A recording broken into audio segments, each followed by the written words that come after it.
The headline you just heard comes from a real-life scene in Hong Kong. A fire tore through 7 apartment towers in a complex known as Wang Fuk Court last year, leaving behind a trail of ashes and memories. 4 months after the blaze, the entire block was sealed off to protect residents, firefighters, and investigators from smoke, toxic fumes, and the ever-present danger of another flare-up. In the spring, though, a shift happened.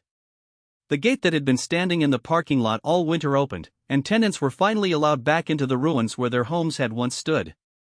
Think of the shock in the eyes of those returning houses that were once full, now silent, only partially accessible, and still shrouded most of the concrete walls that stood like sentinels of Fagona.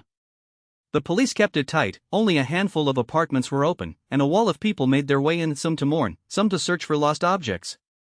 The story of the fourneer has been told in detail by the New York Times, describing the photographs of broken tiles, blackened walls, and the glimpses of personal effects that still cling to the hallways.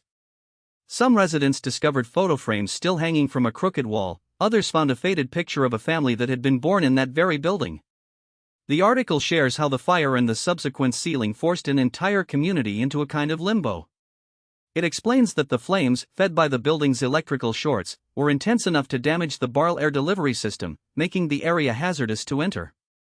Residents have had to wait for inspectors to certify that the buildings are safe before they can step inside, and even then, the resurfacing of the property has to be done with care to avoid reignition.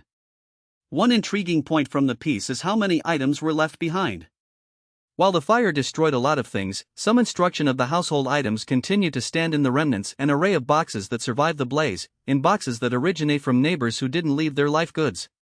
Tapes, a cherished photograph, a child's drawing, a half-finished project, those visible remnants all tell a story of Sorreo, of life that once was.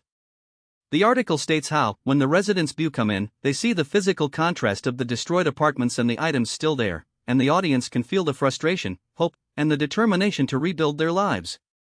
There is also an angle on the tragedy. Authorities say that the fire was due to a faulty electrical circuit. Investigators are still gathering evidence. Local government officials highlighted the importance of free of heavy smoke, to be able to get the building to a point where it could be physically locked down or rebuild all the damage. Later, they lifted the barriers again. It is also a stark reminder of the certainty of ruin, how quickly built environment can be reduced to delta upsilon sigma, and how far one may walk from a community integral assets. What this all has come to mean for the people who may have had to dig through unseen, broken walls and enter for a chance to retrieve treasured possessions, lives beyond the household.